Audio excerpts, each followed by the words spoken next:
second half. Thanks, Coach. I love it. Absolutely. And, you know, one of the things that they have to figure out is how to deal with Dwayne Ligers, as the young man from Marion Local has really showed up, the quarterback free safety. Yeah, he's been outstanding. 79 yards on the ground, 2 touchdowns, and the contributions defensively, as well as we take another look at the second touchdown. But look at Dwayne Ligers. Boom. I mean, he shows up with bad intentions.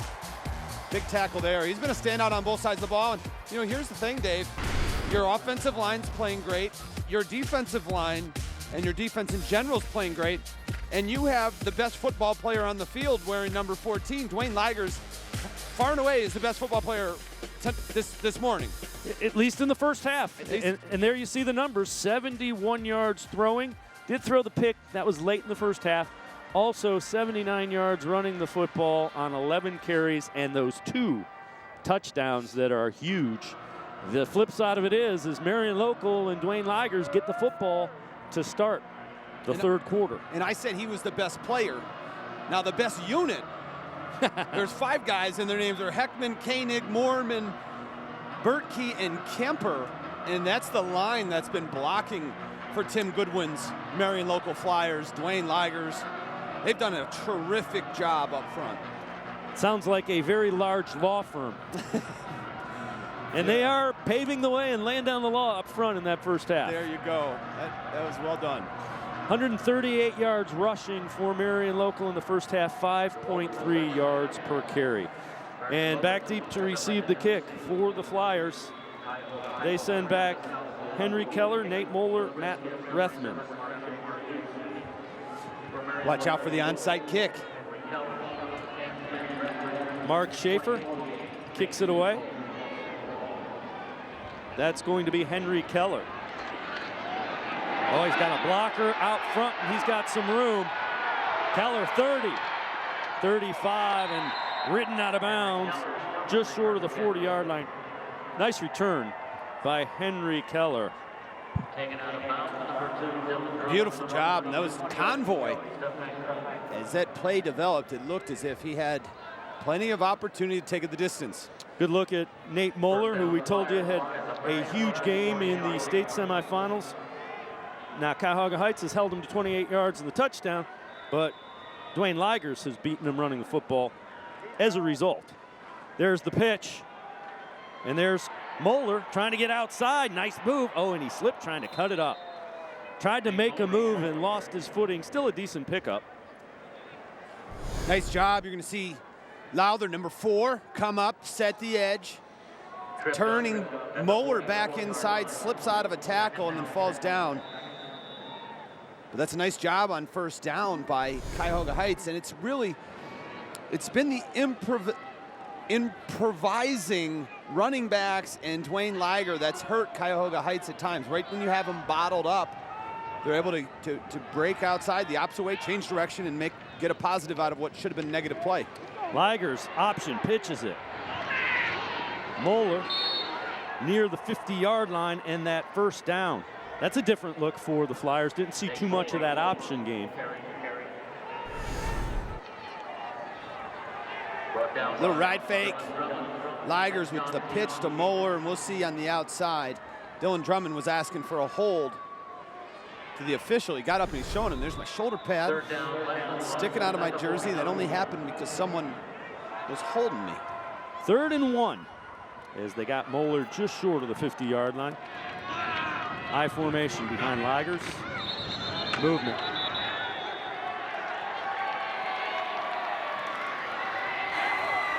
Dead ball.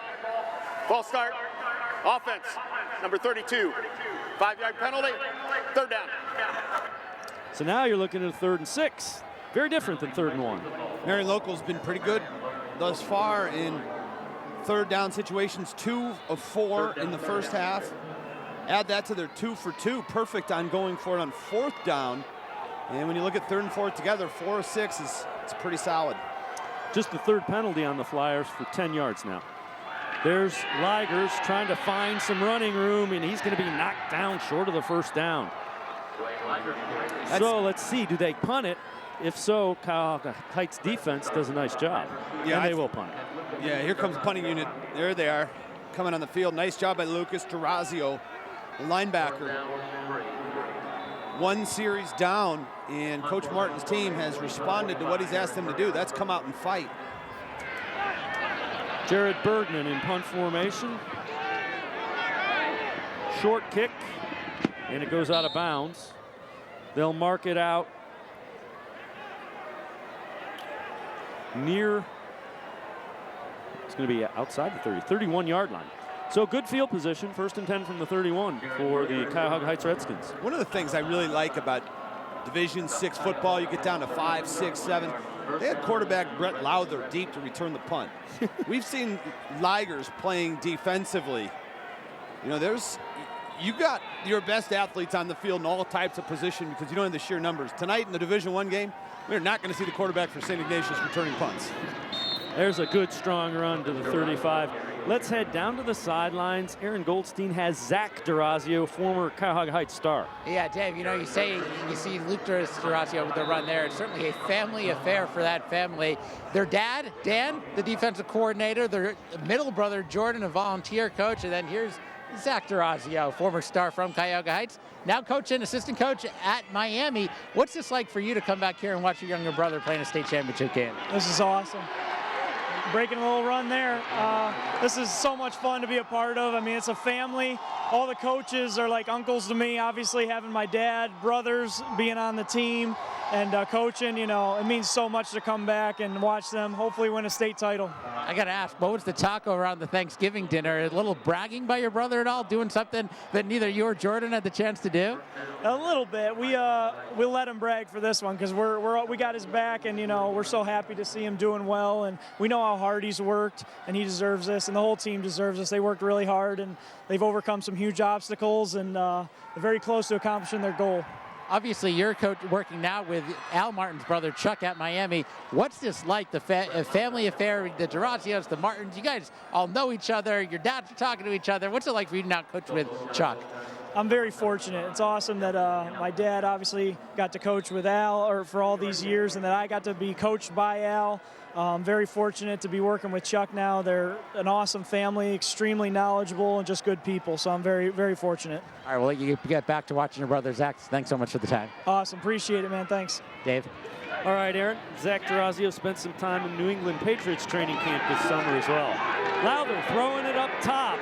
Good coverage by Toby, and it's incomplete. Intended receiver was Ryan Polk. Good coverage, though, by Ryan Toby. Yeah, that ball hung up on Brett Lowther a little bit, and you know he probably would serve him well to get rid of the football a little earlier. There's a wind out there. It's a bit of a swirling wind, as we noticed earlier. We were talking to Coach Martin, and I looked at him. I said, is the wind coming this way? And he said, yeah. I said, look up at the flag, and the flag was going the other way. So what that tells me is when you put the ball up in the air like that and you don't have a tight spiral, the wind can take it and move it places you didn't intend it to go. 3rd down and 8. Lowther. Great protection. Trying to find some room to operate. Flyers. What a job by Lowther to find a room. And he's got his man complete. Good catch. As it's Matt Harris, the tight end, showing some footwork to get his feet in bounds. You know, I've been talking about the banging the drum for the Marion Local offensive line. How about these guys for Cuyahoga Heights? You could cook an egg for as long as these guys are blocking back here.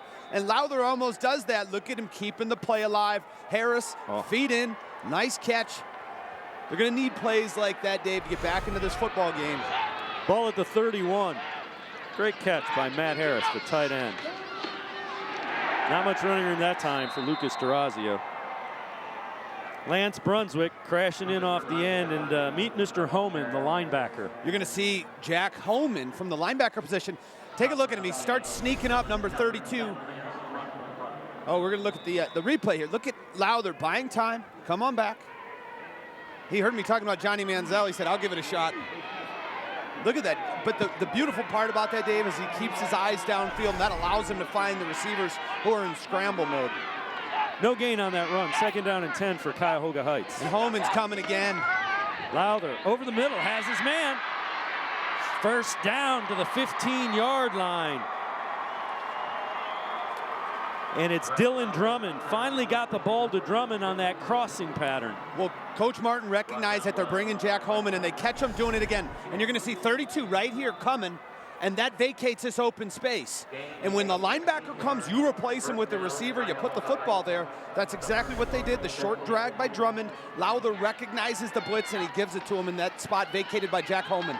Lowther pulls it, and he is pulled down by Knapschafer. Flag comes in late. Good play by Knapschafer. Holman also in on that tackle as well, but a late flag. Redskins were clapping when it came flying, too. John Knapschafer's been a monster for Marion Local all year. We haven't called his name that often today. There he is making a play. Dead ball. Personal foul. Defense number 6. Half the distance to the goal line. The foul is after the play. It will be second down. So the ball is spotted at the 8-yard line. They need to get to the 5, so it'll be 2nd and 3. And young man got on the pile a little bit late there. Let's see, Cole Unrest, he's down. He seemed, it's hard to tell when you slow it down, you know? Right. Everything moves differently at full speed. Captain Obvious there brought to you by. 2 backs behind Lowther. Option. Shut down by the Flyers. It'll be 3rd down and about a yard and a half. He's got to go the extra step. There's Jared Bergman, and Bergman playing with fire there. He gave Lowther a little push at the end, and Lowther's asking the officials, where's my flag? But take a look at this, Dave. It's a good decision not to give it to Durazio, but he's got to pitch it. He's got it tucked, so maybe that's not an option on that play, but there was a pitch man to the outside. Again, sometimes it's a quarterback keep call, and it looks like that option. Durazio breaks a tackle, close to the first down with the second effort. He's going to be a little short. Great job by Dylan Keller. Nose tackle. Penetration. Hits Durazio, slows him down, and reroutes him, and allows for Cole Unrast, number 6, to come clean up. Watch 75 over the ball. Look at the penetration by 75. Then he goes into bear crawl mode, and Unrast comes off the block of Matt Harris to dig in and shut down Lucas Durazio short of the sticks. But here it is, 4th and 1.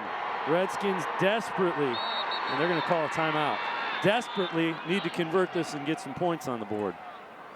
Well, no. Timeout. Cuyahoga Heights. First timeout. I'm not sure what was going to happen there, but they went empty.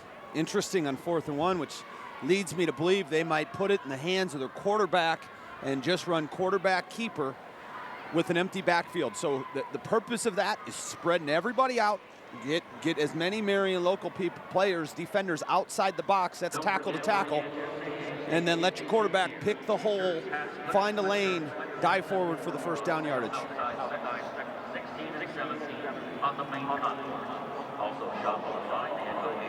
So this is critical. 18-point deficit for Cuyahoga Heights. They are at the 6-yard line. They basically have to get a yard. 4th and 1, maybe a little bit shorter. You got to win that battle up front if you're Cuyahoga Heights.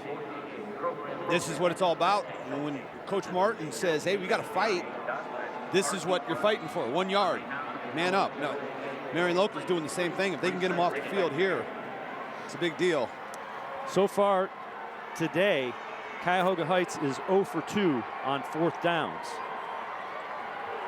This 3rd one, obviously the most important of the game so far. 5:23 to go in this 3rd quarter. Tightly bunched backfield. Different set. You see Lowther looking over the sideline. Durazio. It's going to depend on the spot. It's really close. Sure is. That's a great play. Who else? Dwayne Ligers. Take a look at this. Lucas Durazio going off tackle. Ligers steps up. Jack Holman underneath him. Yeah, Ligers got there and then got big. Went low and then got big. Look at Ligers, what a monster. Nice play, ooh. And from that angle, it looks like Cuyahoga Heights got a pretty generous spot.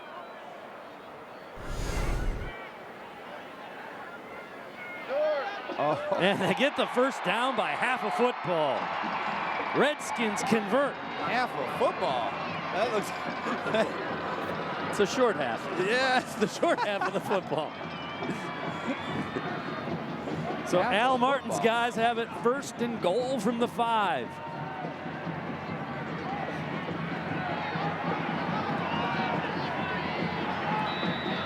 Nice job by Dylan Keller. He's not going to get a tackle on that play, but he did a great job controlling the middle. Lowther tosses it up, looking for Drummond. Incomplete. Toby in coverage. Drummond looking for a flag, not going to get it. Yeah, there's a flag in the corner there. He was behind Drummond. Wow, snuck out there. Well, you know, this is a difficult thing for a defensive back like Toby because the Right. ball is underthrown. Pass interference. Defense, number 27. Half the distance to the goal line. First down.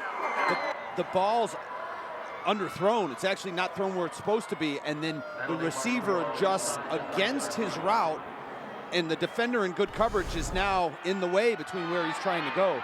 So take a look. Now Drummond's going to cut it off and come back to the outside, and Toby. From that angle, you can clearly see he affected Drummond's ability to get to the ball.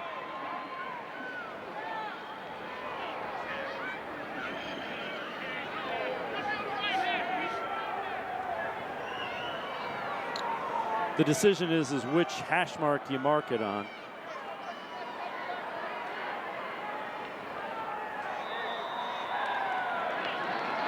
So 1st and goal from the inside the 3. Durazio's the back behind Lowther. Durazio bouncing off a defender and then gets popped. That's Jared Bergman, who came across and cleaned up Durazio, number 45. But that was a nice effort by Lucas Durazio, tough yardage, and for a moment it looks as if he's going to have a shot here. There's Matt Harris. There's Bergman that cleans him up. Cole Unrest also in that tackle. 2nd and 2. Touchdown. Cuyahoga Heights punches it into the end zone. Lowther keeps it. Quarterback keep right behind Chad McDaniel, the two-way standout at center. Quick count, got into the end zone. Brett Lowther catches him off guard. That's not something we've seen. They're probably expecting the big Lucas Durazio, and look, getting behind his center. Nice piece of running by Lowther. And I said Chad McDaniel, that's Jacob Durbin, the center, 271 pounds. Schaefer trying to add the point after. Snap and set are good. The kick is good as well, so it's a 21-10 lead for Marion Local as the Redskins answer with points. A touchdown in the 3rd quarter. Lowther carries it into the end zone, the Division VI state championship game. This is it. This is what you worked for. This is what you fought for. This is what you live for. Steubenville, Hartley, live Friday at 3 p.m. It's the OHSAA High School Football Championships, only on Time Warner Cable Sports Channel.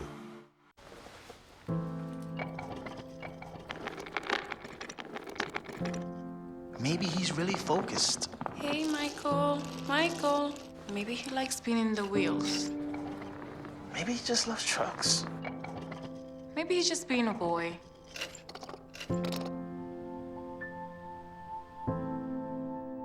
Preoccupation with objects is one early sign of autism. Learn the others today. The sooner it's diagnosed, the better. 21-10, Marion Local leading. Let's head down to the sidelines. Aaron Goldstein has Brian Hartline. Aaron? Yeah, Dave, Brian, the honorary captain of today's game, certainly no stranger to this field, former Ohio State and NFL star. What's it like for you to be able to come back to Ohio Stadium and watch these games here in the shoe? Oh, it's pretty awesome. You know, I think for me, when I was in high school, we played up in Canton between Fawcett Stadium and Paul Brown. So it's just great to be back. I mean, I think it's excellent for the families and for the kids and for really just Ohio football to be in this stadium and play at the highest level. You see guys like Cuyahoga, who's quarterback, Brett Lauder, who's a baseball star. You were a track star, won a state championship in the hurdles. What does that do for, you see football athletes like that, what does that do to be able to play multiple sports? I think it's huge. You know, I can't speak on the baseball to football transition, but quarterback, obviously, for a pitcher. But I think for me, you know, if you can run track, you know, stopwatch and tape measures don't lie. And there's always a talk, how fast are you, whatever. So the dual athlete in Ohio or just in sports in general is just speaks a lot to the family, speaks a lot to the kid. I think it's definitely warranted if you're doing more than one sport. Viewers just saw a picture of you and Beanie Wells, two former stars who have now come back to Columbus. Why did you choose to move back to Columbus, in a place you spent your college years? You know, I'm from Canton, Ohio. Came to school down here in Columbus, and I've been in a handful of cities throughout the U.S., and Columbus provides a platform that's really hard to find. I mean, the suburbs are amazing, the coaches are great, the school districts are great, and you know, I think for me and my wife, it's a great environment for not only to grow as a family and grow, you know, business-wise or quality of life, but it's just a great people in this city. They care about sports, they care about academics, and we couldn't picture ourselves anywhere else. Well, it's certainly great to have you here. Thanks so much for the time. We appreciate it. Thank you. All right, good to hear from Brian Hartline. And a nice job on the rollout. Dwayne Ligers hit Joel Goodwin, and a nice job of getting across the 40 to the 41-yard line, so it'll bring up a second down and short for Marion Local. Dwayne Ligers efficient. Nice pass, put it out Goodwin's hands and let him work. Cuyahoga Heights obviously looking for another stop. Down by 11 now. And Ligers brought down, short gain. Nice tackle on the outside, Matt Harris. Look at the outside linebacker just waiting and staying home. And credit to Nick Fry blowing up that play. There's Harris, Tyler Seelig also. 3rd and 4. Now this will be a big stop for Cuyahoga Heights. And if you're Marion Local, you're looking for a first down and get back to that the grind. The long driving offense that puts you in this position from the first half. They haven't been able to find it yet. Ligers keeps it. Hit, still going. Good tough run by Ligers. Looks like he might be short. Yes, Seelig is the first one. They're pulling the left guard and tackle again. You're going to see Heckman, who's 62, and Kyle Koenig, number 67, get out in front. And the linebackers come underneath. So here's your guard, here's your tackle. Ligers runs underneath. Here they come. And then you get the linebackers scraping across, playing parallel to the line of scrimmage, getting in between the blockers and shutting it down. Follow the big boys, always a good idea. Well, offense still on the field this time from the 44-yard line, 4th and 1. High formation behind Ligers. They pitch it, Moeller. Ball comes out, and Cuyahoga Heights has it. Lowther recovers it. Moeller got popped, the ball squirted out, and Brett Lowther said, "Thank you very much, I'll take that." Big change of events for Cuyahoga Heights is Marion Local got the first down yardage and the ball gets punched out. Nice job blocking. Holman with the kick out block. And there it is. That's Chad McDaniel, number 56, linebacker, coming across. Ball's free from Moeller's arms, and Brett Lowther falls on it. Cuyahoga Heights takes over in Marion Local territory. At the 46-yard line of the Flyers. Option pitched. Nice job of closing. Stefanko, not much running room as that was shut down. Matt Rethman does a great job as a strong safety to come and take out the lead blocker. Trey Combs, lead blocking for Stefanko. Rethman comes and blows it up. And then Sam Hillsman comes in to make the play. 2nd down and 10. Cuyahoga Heights trying to cash in on the turnover late in the 3rd quarter. Lowther, complete. Harris, the tight end, spins free. Matt Harris inside the 30. What a move by the tight end to get inside the 30 after that catch. Spun right out of a tackle. I'm not sure how Matt Harris avoided this tackle. A couple guys hit him. Nice job pass protecting again. Lowther moving the pocket. And look how many Marion Local Flyers are on him. Ligers puts his head down. But take a look at this pocket. Number 60, Christian Keith on the outside. And look at Ligers put his head down. You got to wrap up, and you got to keep your head up. And that's how Harris was able to bounce off 14. Now, that being said, Dwayne Ligers is playing an outstanding football game. So Lowther, play action from the 29, looking for Drummond. Incomplete, a little too high, and Toby did a good job of closing. Brian Toby. If Lowther throws this ball to the letter S in Ohio State, it's a touchdown. Dylan Drummond has 2 to 3 steps on the defender. Look, he's behind him, and then he has to come back and catch it. If he throws it out into the red part, that's the painted end zone. Let Drummond go and get it. That's 6 points for the Redskins. And Drummond almost made a really nice adjustment. Toby made sure he didn't reel that in. 2nd and 10. Ball sits at the 29-yard line of Marion Local. Lowther deflected at the line of scrimmage. That's Sam Hillsman coming off the outside. Let's head down to the sidelines and Aaron Goldstein. Aaron? Hey, Dave, you saw Brett Lowther recover the fumble there before returning to the field as quarterback. Al Martin saying he's a guy who just does a little bit of everything. Quarterback, outside linebacker. He says he's their best kick cover guy and also snaps on the extra point.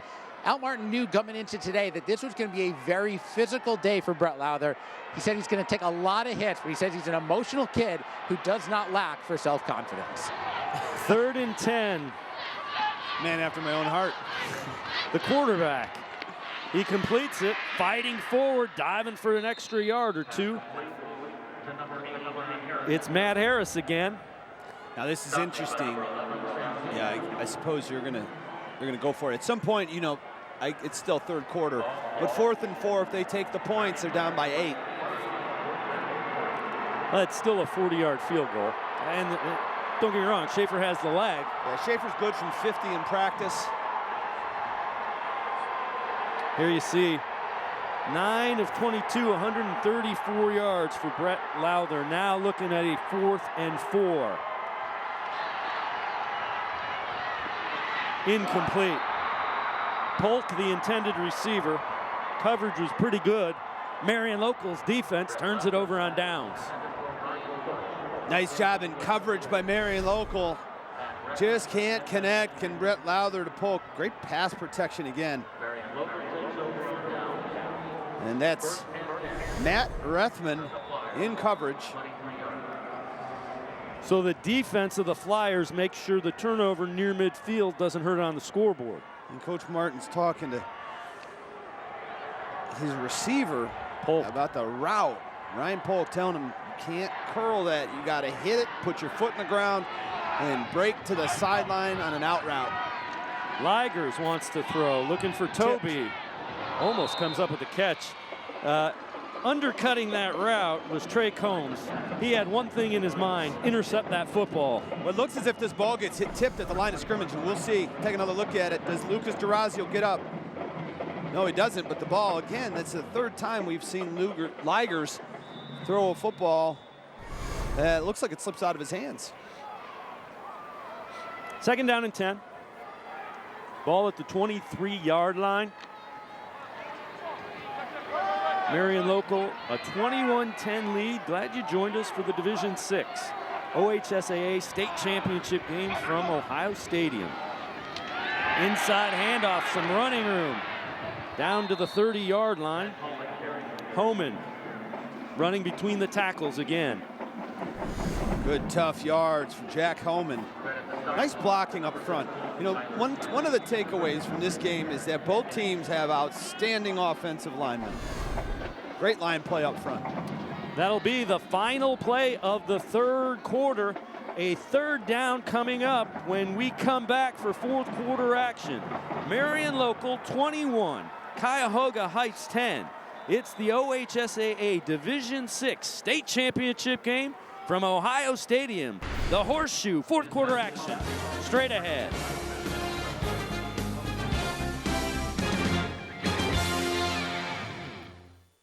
Tuesday nights, it's game time. Join Greg Miller, Steve Hellwagon, and Josh Harris as they break down the week's best in Ohio college football.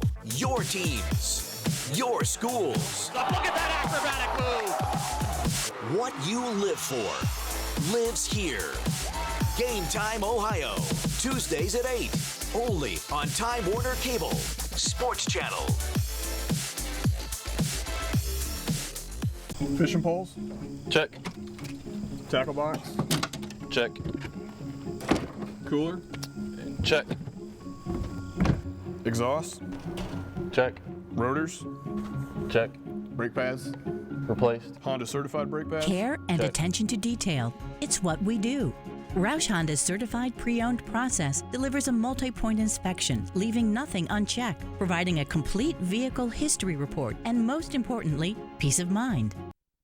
Bob says yes to a reliable, affordable, better used vehicle. Everything from cars and trucks to vans and SUVs, Bob says yes. Even if you've had past credit problems, you don't have to settle for less because Bob says yes. Visit bobsaysyes.com to find out how easy it is to get a better used car in Central Ohio. But don't wait another minute. Go to bobsaysyes.com and fill out a quick credit application. That's bobsaysyes.com. Click the Apply Now link and you'll be on your way to a better used car. Visit BOBB, bobsaysyes.com today. I am a champion. Make some noise.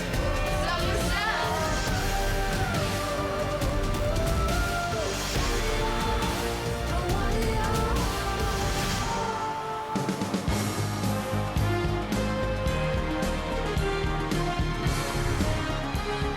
12 minutes of memories left in this Division VI championship game. 21-10, Marion Local leading Cuyahoga Heights. The Flyers have the ball to start the fourth quarter. Third down and 3 from the 30-yard line.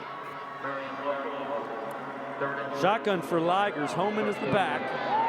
Ligers out quickly, incomplete. Fourth down, so the defense for Cuyahoga Heights has really done a nice job in the second half. They have it. One of the problems for Cuyahoga Heights has been their ability to convert on fourth down. This was dangerously close to being a backwards pass, which I thought from up here, as they were setting this up, it was going to be a double pass. So Lowther is back deep to return the punt. Blocked! And that's going to be grabbed. Oh, it's still loose. Now it's picked up, and it's going to be first and goal from the 2. Big guys were trying to get into the end zone, but a huge special teams play for the Redskins. And I believe it's Seelig that blocks the punt, and Durazio who ultimately picks it up. It's either Chad McDaniel or Seelig, and we'll take a look here. Right up the middle. Yeah, it's Tyler Seelig numbers. Oh no, it is Chad McDaniel. Chad McDaniel, the linebacker and center. And look, he's holding his face mask saying, I can't believe I didn't get the scoop and score. Durazio takes it in, and the Redskins are within 5 with the point after coming. Lucas Durazio makes the special teams play. Count on the scoreboard. Lucas Durazio picks up the fumble, takes it down to the 1, takes one offensive snap. They give it to the big fella. And look at that, met at the goal line by Rethman, and Lucas Durazio wins that battle. Now the Redskins could go for 2 to make it a 3-point game. It's still a little early, so they line back up to kick it. Again, Redskins have a great place kicker, Mark Schaefer.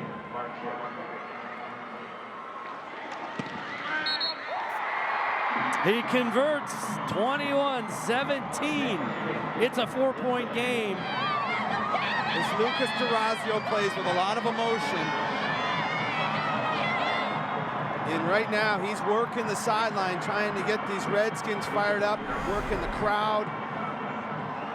And look at this run by Durazio, met by Rethman, and he runs through the tackle. Nice piece of blocking up front. Again, I mean, that offensive line. Credit Jonathan Teeter. Good block for the big 225-pound junior.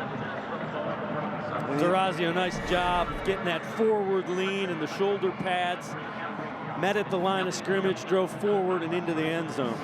And if you're Tim Goodwin right now, you have to be shaking your head and having visions of deja vu from last year, as he had a big lead going into the half as well. You saw Chad McDaniel, really one of the big-time contributors all year for the Redskins. And here he does on special teams. Cuyahoga Heights, a team that came in tonight with 5 defensive touchdowns. They almost added a special teams touchdown.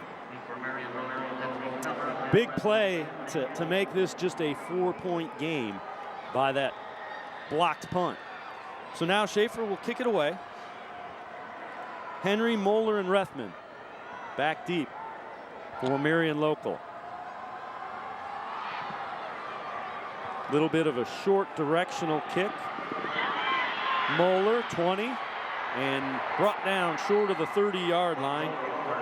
Good kick coverage by Cuyahoga Heights. 1st and 10 for the Redskins. And our special guest on the sideline, Urban Meyer, taking in this Division VI state championship game. Coach Meyer. Well, it's his sideline. Well, exactly. He belongs out there. Doing a pretty good job. He's actually good. He got the weekend off because Ohio State's not going to play in the Big Ten championship, but he's going to have a busy January, I have a feeling. I think you might be right about that. Ligers rolls out, pressured, does a nice job of avoiding it, and then complete. Toby makes a move and is brought down at about midfield. Nice job by Ligers to keep the play alive, found Toby, and Toby has the first down near midfield. Real nice job by Dwayne Ligers. And look at the pass pro up front. Durazio gets through, unable to bring down Ligers, and Ligers finds Ryan Toby on the outside, leading receiver for the Flyers. Trey Combs making the tackle for the Redskins. Ball sits right at midfield. First down for Marion Local. I see 2 tight ends set from the Flyers. Inside handoff to Homan, and Jack Homan gets a pickup of 6. Lowther trips him up. You know, that was really interesting. It looked as if Ligers was going to keep it himself, and at the last minute decided to hand it to Jack Homan. And they also motioned Moeller out, so that's something to keep an eye on as well. They're trying to get Moeller out in space. If he goes uncovered, they may throw it out of that formation too. 2nd and 4. Inside the 45 of Cuyahoga Heights. Ligers blocking in front of him. And he fights forward close to the first down. Probably about a half-yard short based on where they're spotting that football. And I believe it's Lucas Durazio who comes up with the hit to prevent Ligers from getting the first down. Let's take a look at the box. Look at that, body on body. And there's a knee down, and you see the ball back on the back hip here. So it's going to be interesting to see where they put this football. Just inside the 41. So it's 3rd down and really less than a yard. Moeller first down and a couple extra as he's down to the 38. I mean, there's no secret. When you need a big play, you run over Ryan Kemper. Real late flag from the back judge. Look at this push. It's just terrific job up front. The result of the play is a first down. Dead ball, personal foul, offense, number 32. 15-yard penalty from the end of the run. It'll be 1st and 10. Got to maintain your poise, and Coach Goodwin does not like the call, obviously. But now that backs the ball up back to Marion Local's half of the field. Yeah, they got Jack home, and you're going to see number 32 down there at the bottom. Here he is. And hard to tell. But that right there. Stuffed. 1, 2, 3, 4, 5, 6 red jerseys all around the football. You put every helmet to the ball. And take a look at this job by this defensive front, which sets the table. Oh, yeah. And they're coming in waves. Here's the invited guests to the dinner party. All 4 of these linebackers. Trey Combs from the defensive back position. They saw Dwayne Ligers have a lot of success running the football in the first half, and they've done a nice job of containing him through the first quarter and 3 minutes of this fourth quarter. Ligers to throw. Delayed blitz. Heck of a job to get back near the line of scrimmage. Might have lost a yard or 2. It could have been an 8-yard loss. Dwayne Ligers is hard to bring down. You're going to see a delayed blitz. And there it comes right up the middle. Looks like it's McDaniel who finally, and McDaniel gets a shot at him and can't bring him down, but there's a lot of guys that were unable to bring that man, Dwayne Ligers, down. A lot of hits on the quarterback. Still 3rd and 11 for the Flyers. We heard Al Martin coming out at the third quarter say he wanted to see his team fight. Mission accomplished. Redskins are fighting in this second half. Ligers over the middle. Toby has it. First down at the 35. He threw an absolute dime to Toby, did Dwayne Ligers. Perfect pass. Post route in between the defense right before it gets the free safety. Look at that window. There's linebackers, free safeties on one side, cornerback on the other side. And look at right in the middle. The first thing he does is he moves the free safety with his eyes. Ligers looks to the left, comes back up top to the right. Perfect pass. 1st and 10 from the 35. Ligers running. And the ball's out. Loose. And I think Lowther got it again. And he did. Brett Lowther comes up with it. And he falls over his own man. I can't tell if it's DeRazio who rips the ball. You're going to see it's Lucas DeRazio who's going to come and rip the ball free. Watch right here. Lucas DeRazio, 2 hands on the football, pulls it free, and as he goes to get it, Lowther gets it, and watch the walk-off celebration by number 34. There's DeRazio from the back. You're going to see the ball hit the turf. His quarterback jumps on it. Good coaching. He was wrapped up, and you start ripping at the football when you have the man's waist wrapped. Turnover gives it to the 35-yard line, and there's DeRazio running the football. So Cuyahoga Heights, big play, and now Marion Local says they have the ball, but it appears they're saying the man was down, and DeRazio still has the ball to begin with. Yeah, DeRazio's in the bottom of the pile with the football. Kids say funny things sometimes, Dave, so when they said they had the football. They had my attention. Let's see if it comes out. There's the ball. And I mean, sure, the ball's out, but DeRazio recovered it. 2nd and 8 after the 2-yard pickup. Play action. Lowther looking for Drummond. Picked off by Rethman.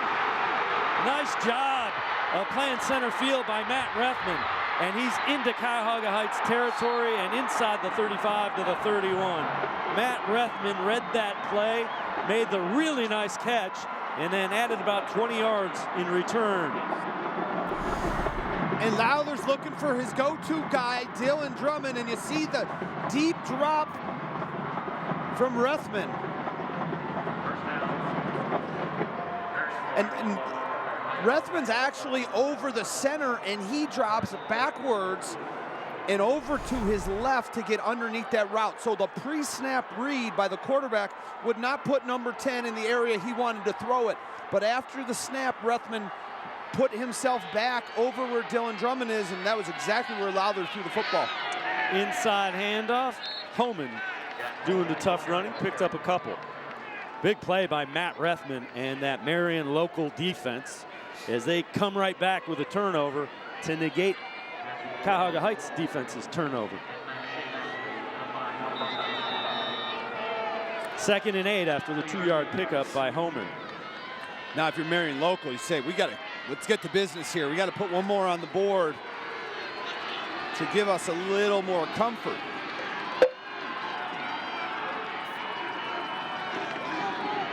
Ligers with Homan leading the way. Got a nice block. Stiff arm. Ligers inside the 20. Nice run by the quarterback, Dwayne Ligers. Beautiful piece of running. You mentioned it. It's Jack Homan with the block that springs him. Look at number 32. He's going to come, boom. Nice block on McDaniel. And then the stiff arm and the shimmy shake by Ligers to get away from Matt Harris. The Flyers are in business in the red zone. Ball sits at the 17-yard line of Cuyahoga Heights. 4-point lead for Marion Local.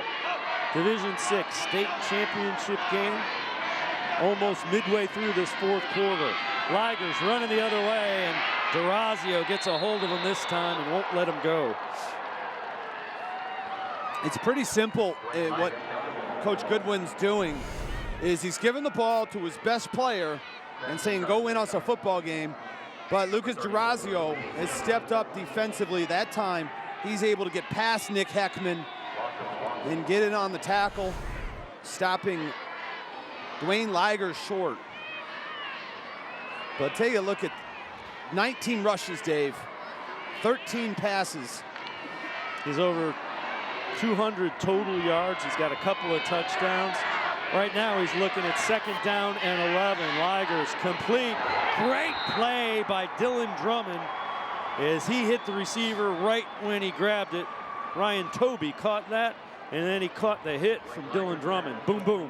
Good recognition by Drummond. You see twins, 2 receivers, and as soon as the ball snapped, he comes up guessing and correctly doing so at that it was going to be a screen pass and the other receiver was going to be charged with blocking Dylan Drummond. But the problem is he got to the receiver before the blocker got to him. We'll call it an educated guess because he was right. Yeah, 3rd and 13 now, back at the 20. And remember, Marion Local does not have that solid of a kicking game, so maybe 4 down territory.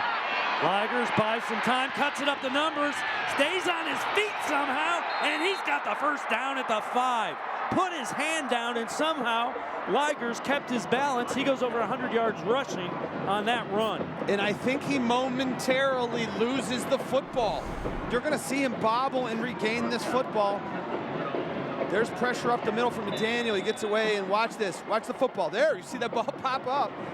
Ligers catches it. What a play by Dwayne Ligers. Now 113 yards rushing for the quarterback, Dwayne Ligers. 1st and goal from the 5. Marion Local trying to extend this to a 2-score lead. Homan. And you hear the shoulder pads popping all the way up here. And you see there's the line of scrimmage, and look at where these offensive linemen are. I mean, that is reestablishing the line of scrimmage. They're getting a push in the middle. Luke Moorman, Kyle Koenig, and Nathan Bertkey. Guard, center, guard, and they are moving the front 4 of Cuyahoga Heights, and that allows Jack Homan to get ours. Look at the push. Look at that push moving. That's an outstanding piece of blocking by the guys in white. 2nd and goal from the 1. Out of the shotgun. Ligers, low snap, handles it, follows Homan. He's in. See, no signal yet. No, they say he was down inside the 1-yard line. And you see Ligers, who's comfortably sitting a foot in the end zone with his hands up saying, how could this be? Okay, they're talking about it. I think he was on the player, perhaps. And see, with Jack Homan, you know, you get by with a little help from your friends. Look at number 32. Yeah. Come on with me. Come on. But I don't think he's down. I think he's body surfing. I don't think any part of his body is touching the ground. Flag on the play. I wonder if they're going to call aiding the run. Oh, no, sideline warning.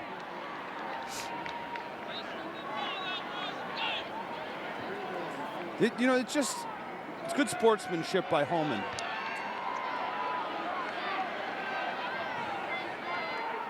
They're going to back him up, so still haven't seen the signal.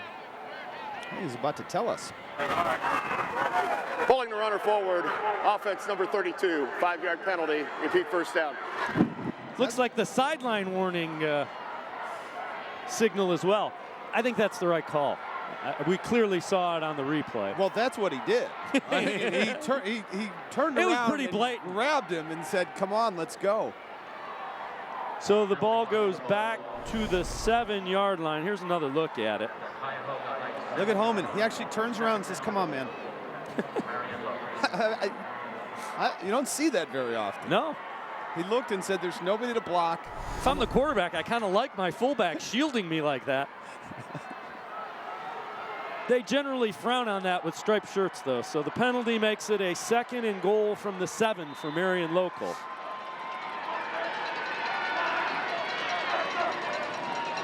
Ligers has a man in the end zone, and it's ripped away by Seelig. What a play by Tyler Seelig to rip it away from the defender and get the interception, or the offensive guy and get the interception. Unbelievable turn of events, Tyler Seelig. Now, for this to be an interception, it's got to be a 50-50 ball that nobody catches, but Seelig, they're giving him the interception, Dave. 3:25 left, Cuyahoga Heights down 4, has the ball.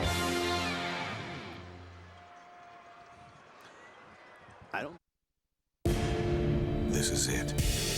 This is what you worked for. This is what you fought for. This is what you live for. Steubenville, Hartley, live Friday at 3 p.m.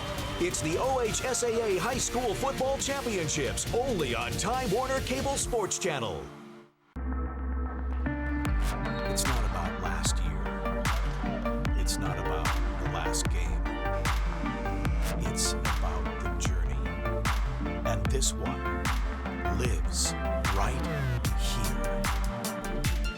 The television home of the Dayton Flyers. Time Warner Cable Sports Channel. St. Joseph College Pumas. Dayton Flyers. Tuesday at 7. Welcome back to the Division VI state championship game. Take a look at Tyler Seelig. Deflects the ball and then just rips it away for the interception in the end zone to keep it a 4-point game. Big play, young man. Trying to get the football to Tyler Mesher, and he never was able to really secure the football. He couldn't truly complete the catch. And great awareness by Tyler Seelig to take the football away in this game. Told you the Redskins were going to do exactly what their coach told them to do. Go out and fight, and they are fighting. What a back and forth second half. Cuyahoga Heights 2 timeouts, 3:25, and they need a touchdown. 1st and 10 from the 20. Lowther picks up 5 on 1st down. That'll work. And we haven't seen a whole lot of the shotgun with all the blocking backs and the running backs in front of him. So that's what Marion Local's had some success with Dwayne Ligers doing. This time, Cuyahoga Heights gives it to their quarterback, Brett Lowther. It's a good gain on 1st down. They give him 6 out to the 26, so it's 2nd and 4 for the Redskins. Lowther, pressured, going down. Flyers defense comes up with the sack. Great pressure from the Flyers. Got a number of people making plays. There's Unrast, the first man there. Cole Unrast, Knapp Schaefer was back there. Lance Brunswick was back there. And Cuyahoga Heights forced to use one of those timeouts, as it's now a 3rd down and 9. You have to imagine at this point it's 4-down territory no matter where they're at. It's time to take a look at the game summary brought to you by Mr. Hero. And in the first half, it was this guy. Ligers running it in for the touchdown, 1 of 2 on the game. And then Mr. McDaniel with the punt block. And that turns into a short touchdown run for Lucas D'Orazio. And then a big play defensively for Cuyahoga Heights. Is thrown into the end zone. Ligers has it ripped away by Tyler Seelig. It all adds up to a game still very much in doubt, 21-17. Marion Local leading, and now we are inside 2 minutes and 45 minutes left in the fourth quarter. This game truly is up for either team. Someone's got to go win it. Right now it's Marion Local calling on their defense, and Cuyahoga Heights, after the meeting with Coach Al Martin, they burned one of their 2 final timeouts, because certainly 3rd and 9 in this situation, you want to get this right. Empty backfield, spread formation. Lowther hit as he throws, incomplete. And Knapschafer making it difficult to follow through for Lowther. Knapschafer is the go-to guy when you're talking about rushing the quarterback. And Marion Local, they only bring 4. Look at that, they bring 4, and Knapschafer on the inside move beats Jonathan Teeter and gets a hit on Brett Lowther. And this offensive line, who has performed so well in pass protection, and I'm talking about Cuyahoga Heights now, they need to do it one more time to give the Redskins and Brett Lowther a chance. 4th and 9 from the 21 offense, still on the field. Lowther going down. Marion Local's defense comes up big. Dylan Keller, the nose tackle, gets the sack, and Marion Local turns it over on downs deep in Cuyahoga Heights territory. Marion Local only rushes 4. And look at Keller, comes in unabated, and then he stays with it. And it's just a blown assignment up front. Dylan Keller, untouched, unabated, and he brings down that man, Brett Lowther. Do the Redskins have another miracle up their sleeve?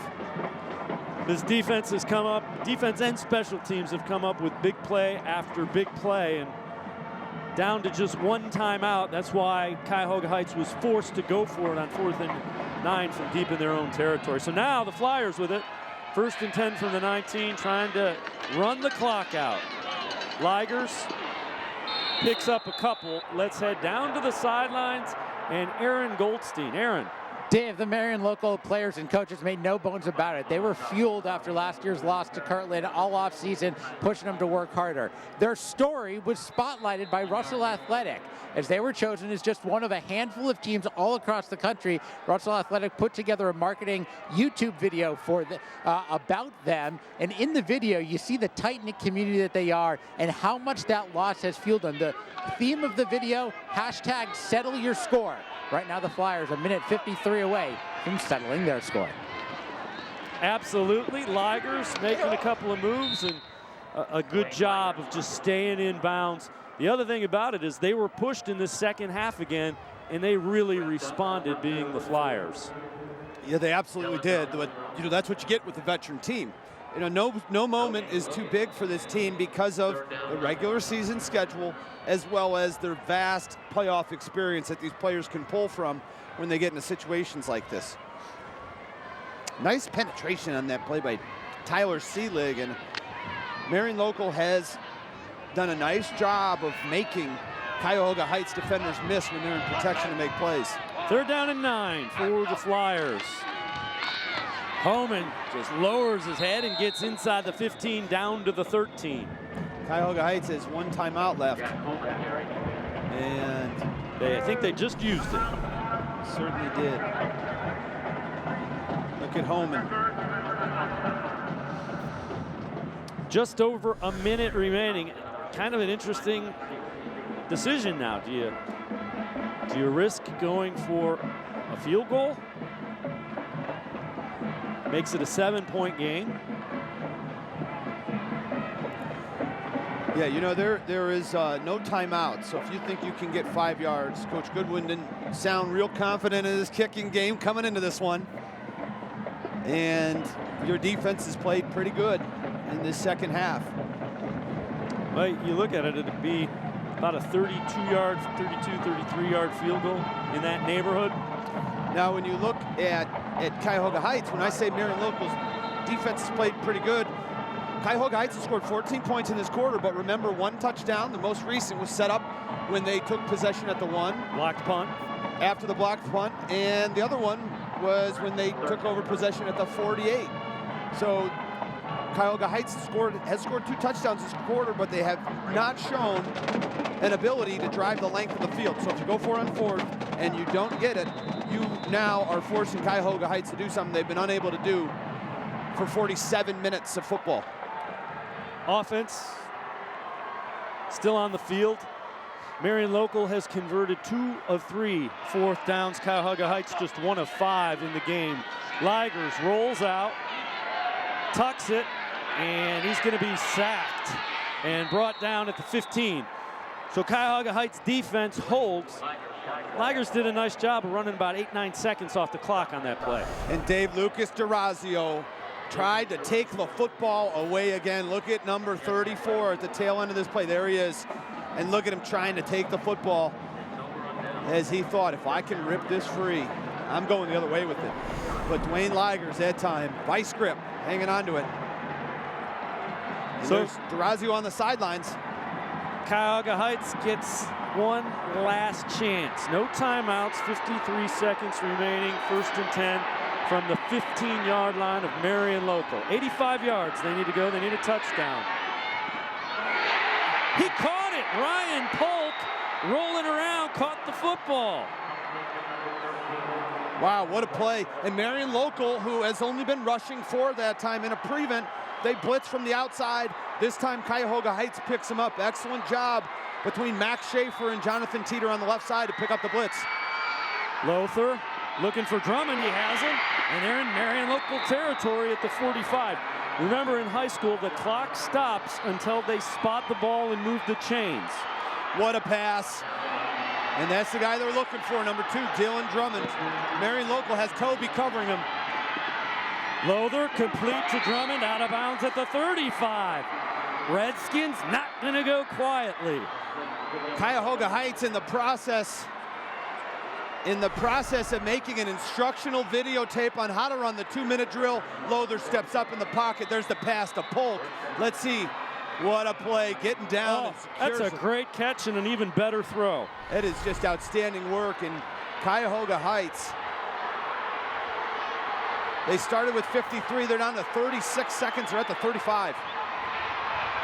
Lothar. He's got him up at the top. Chase from behind, and he goes down. The ball comes loose. Cuyahoga Heights gets on it, but it's all the way back at the 47-yard line. And now the clock is running. They've got to get up and kill it. And the clock is stopped. Now it's running. They had to spot the ball. And now it's clock. The clock stops while they spot the ball. Although Tim Goodwin thought it should be running as well. And Brett Lothar he had a receiver deep in the corner that got behind the DB for Marion Local, and he was turning to throw it. 14 seconds on the game clock. 14 seconds on the game clock. And as he was turning to throw the football, he got hit and the ball came free. And it's a pretty heads-up play by Teeter to get his hands on it. You're gonna see, Lothar sees what I saw, and he's gonna try and get it there. And Great it's Knapp job. Schaefer. Yeah, ran him down from behind. 16 seconds, please. 16 seconds. 1-6. Is Jack Homan. I want to give Knapp Schaefer credit for everything, but it's 32, Jack Homan, who gets in on Lothar. And Goodwin saying, how can this be? They keep it. Well, they added 2 more seconds to 16. It went from 11 to 14 to 16. So that's what he's. 3rd down and 22. Lothar taking a shot, and he just throws it away pretty wisely. Well covered was Drummond, the intended receiver.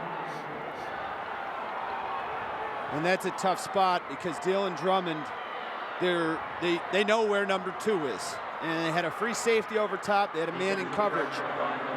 And the only thing Dylan Drummond could have done is stopped And they need to know that and discuss, say, look, if I'm scrambling, you got to stop and come back to the football. But now 7 seconds for Cuyahoga Heights. They have to have one completion to get them out of bounds. Ball sits at the 47-yard line of Marion Local, a 4-point game, 4th down and 22. Cuyahoga Heights, one last chance. Throwing it up. Polk, incomplete. Incomplete, the ball goes over on downs, and the Flyers are gonna win it. And Polk's asking for a pass interference. There was some contact at the tail end of that play. Not enough for a penalty flag, and the Flyers are back in the winner's circle.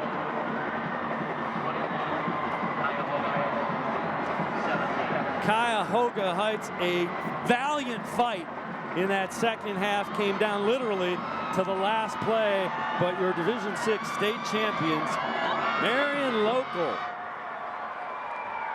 9th title, and that is among the elite of the elite. In OHSAA history, they tie Moeller.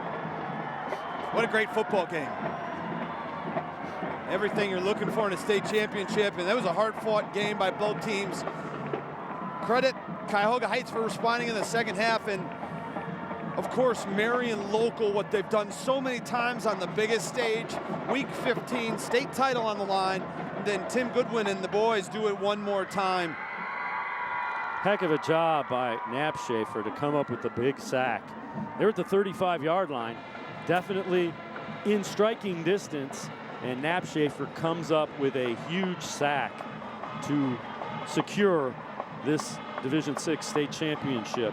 Let's head down to the field where Aaron Goldstein has Tim Godwin. Take it away, Aaron. Well, Coach, what is going through your mind right now after watching the end of that game? It was like deja vu. You know, it's like, is this really happening again? But you know, hats off to Cuyahoga Heights for coming back and playing like they did that second half. And this was a tough one. This was a tough one.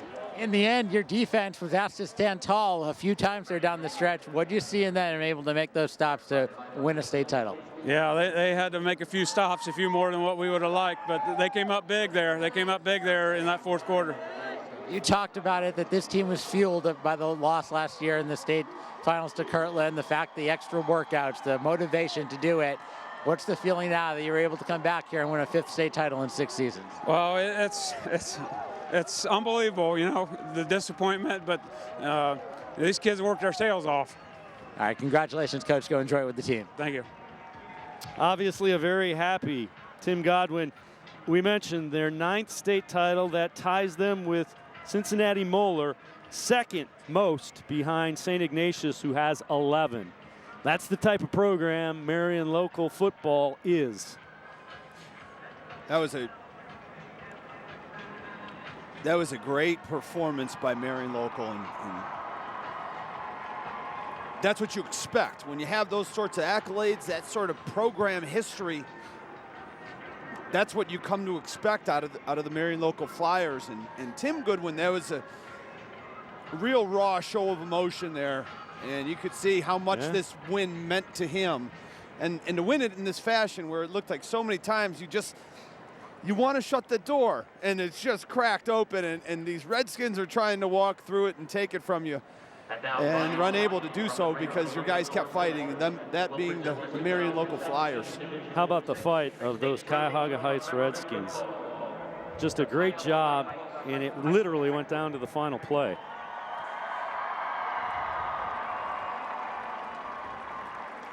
Jerry Snodgrass, assisted by Andy Bixby and Chad Schwaber from the OHSAA will present the 2016 Division VI State Runner-Up Trophy to the Redskins from Cuyahoga Heights High School. To the two respective teams, there are 8 small communities that make up these 2 schools. You may not be able to see it from where you sit, but both teams have the name of their high school on the front of their jersey and no names on the back. These teams truly play for their high school teams. They play for themselves and the pride that you instill in them. Please join me in congratulating both teams for a great effort today and a great high school football game. Coach Martin Heights players, all I heard going into this week was about the senior class, your academic achievements, by the way, because you have a stellar academic career, the leadership your coaching staff, and everybody provides to you. If you take a look at that front row over there made up of those little kids are here from Brooklyn Heights, Cleveland Heights, and Valley View. They want to be like you someday to get to this final game. It's been a long time coming for you to get to this game. On behalf of all of our member schools, it is an honor to stand here and represent our board of directors and our commissioner and present you, Mr. Chad Schager will present you from our board of directors this runner-up trophy in 2016. Coach Martin, Cleveland Heights, congratulations.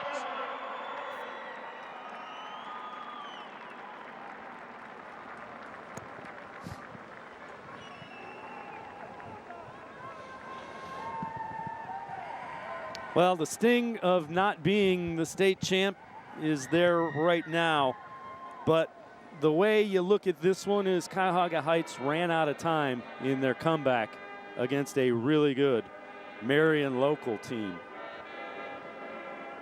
First time ever this program has been in the state championship game, and they came out fighting.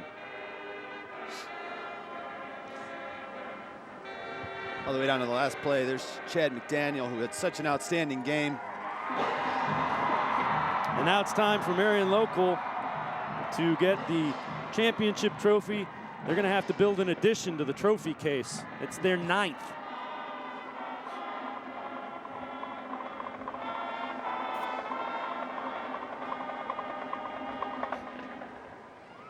And now Jerry Snyder, High School Athletic Association Assistant Commissioner, assisted by Andy Dixon and Chad Schager from the OHSAA Board of Directors, will present the 2016 Division VI State Championship Trophy to the Flyers from Marion Local High School. Coach Goodwin, Flyers, and the 5 communities that make up your district. Did anybody not see Settle the Score? You saw Settle the Score. You came here today, you settled the score. Seniors standing in front of me, all of you started kindergarten together. You've played 60 games in your high school career. 60 games. That's an extra 2 seasons. Take a look. Is there anybody left in Chickasaw, in Osgood, St. Sebastian? They're all here. They're all here. The articles that came out talking about your success over the last couple of weeks, the articles that were in the papers, talked about what a family affair it all is and how everybody supports what you do. Take a look up there. Everybody supports you and everybody is part of that success. And if I'm not mistaken, Flo and Tilly are sitting up there somewhere too. On behalf of all of our member schools, Coach Goodwin, it's been an honor through the years to present you a lot of trophies and a lot of awards. But this one is special.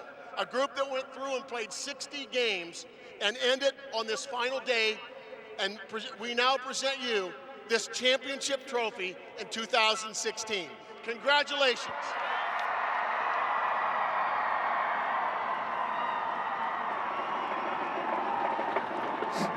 There you have it, the 2016 Division VI state champions from Marion Local, their 5th title in the last 6 years, 9th overall, and the Flyers earned it, flat out earned it.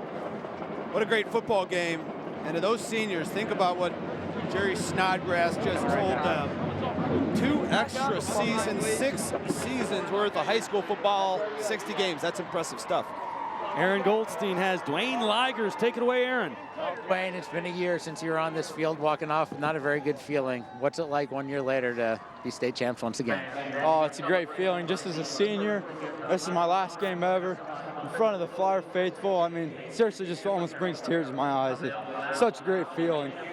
The assistant commissioner mentioned it, that you seniors have played 60 games. You've got to the state championship game each year here. What can you attribute the success that this program has been able to sustain for the past 6 years? I don't know, just coaches. Coaches are unbelievable. They're the ones that lead us here. All the hard work we put in on the summer days, hot summer days that people don't see. We go in at 6 o'clock, start lifting weights. I mean, some people don't see it, but it sure does pay off. When you see the community here that's here to support you, and it really is a tight family out there, Maria Stein, what does it mean to the whole community winning here? Oh, it's unbelievable. I didn't see too many people walk away, even though they might have thought we were winning. They're all here still. I mean, all of them are unbelievable. They've been to every game. It's unbelievable to come from such a great community. 3 state championships in your 4 years here, Marion Local. Congratulations. Thank you. Thanks Dave. a lot. All right, Aaron, and that's the first of that Midwest Athletic Conference we've talked about. We'll also see Minster in Division 7, Coldwater in Division 5. Those 2 games are tomorrow. Right now, though, Marion Local from the Midwest Athletic Conference has won their 5th state title in the last 6 years. They have the highest winning percentage in OHSAA playoff history. They have won over 87% of their playoff games. That's getting it done when it counts. We're going to step aside and take a quick timeout. Marion Local, the Division 6 state champs. We'll be right back. This is it. This is what you worked for. This is what you fought for. This is what you live for. St. Ignatius, St. Xavier, live Friday at 8 p.m. It's the OHSAA High School Football Championships, only on Time Warner Cable Sports Channel. Fishing poles? Check. Tackle box? Check. Cooler? Check. Exhaust? Check. Rotors? Check. Brake pads? Replaced. Honda certified brake pads? Care and attention to detail. It's what we do. Roush Honda's certified pre-owned process delivers a multi-point inspection, leaving nothing unchecked, providing a complete vehicle history report, and most importantly, peace of mind. Stanley and Bostitch have been helping you out around the house for more than 100 years, bringing you the best quality tools for your projects. This Stanley laser line level easily mounts on walls. It's only $8.99. A 6-gallon Bostitch air compressor is just $99. Or get this 2-tool combo kit that includes a brad nailer, finish nailer, and compressor for $189. Don't forget Christmas. Grab a Menards gift card. Now during the Home for the Holidays sale. Warm season's greetings to you all from Menards. It's game time. Join Greg Miller, Steve Hellwagon, and Josh Harris as they break down the week's best in Ohio college football. Your teams, your schools. Look at that acrobatic move. What you live for lives here. Game Time Ohio, Tuesdays at 8, only on Time Warner Cable Sports Channel.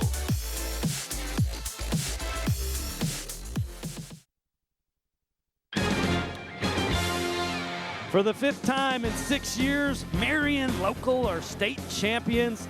Let's head back down to the field. Aaron Goldstein has Matt Rethman. Aaron. Hey, Dave, you've talked so much about the seniors on this year's team, but you know what? Some of the young guys stepping up pretty big as well. Matt Rethman with a key interception down the stretch in the 4th quarter. This defense so many times was asked to step up and make big plays. The offense didn't score at all in the second half. What did you guys do defensively to lock down Cuyahoga Heights? We just listened to our coaches. They coach us real well. Everybody did their job, and if everybody does their job, you can stop anybody. When you think about this, you're just a sophomore, and you come up with one of the key plays in a state championship game on the field at Ohio Stadium. What's going through your mind right now? We'll have to wait till I get back in the locker room till it sets in, but yeah, it's pretty special. And you're just a sophomore. You get a couple more chances to do this again. Go celebrate with your team. Congratulations. All right, thanks. See ya. All right, Aaron, obviously a happy group of Flyers. Once again, today's final score, Marion Local 21, Cuyahoga Heights 17. Coming up next is the championship post-game show at 3 o'clock. The Steubenville Big Red take on Hartley. For Ryan Kavanaugh, Aaron Goldstein, our producer Jeff Hitzman, director Keith Pryor, I'm Dave Bacon. Congratulations to Marion Local. They are the Division VI state champions. So long from Columbus Stadium, from Ohio Stadium in Columbus.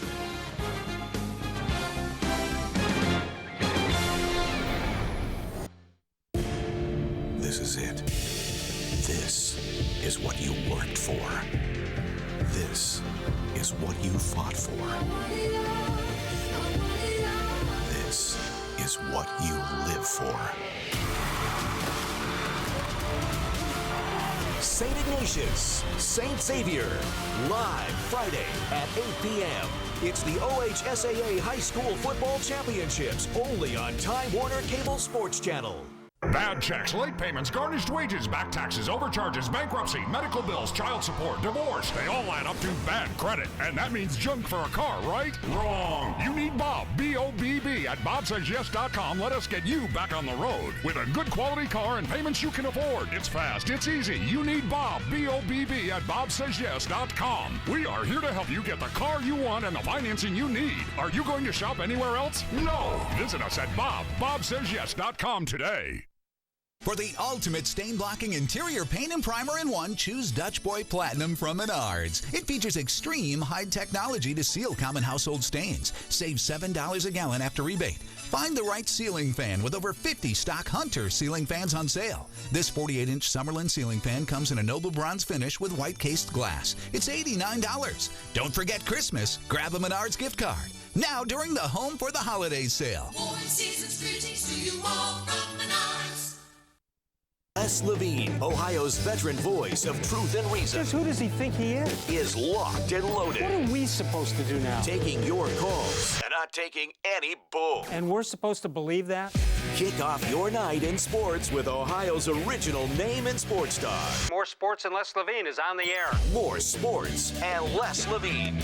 Live Monday through Thursday night at 6. Only on Time Warner Cable Sports Channel.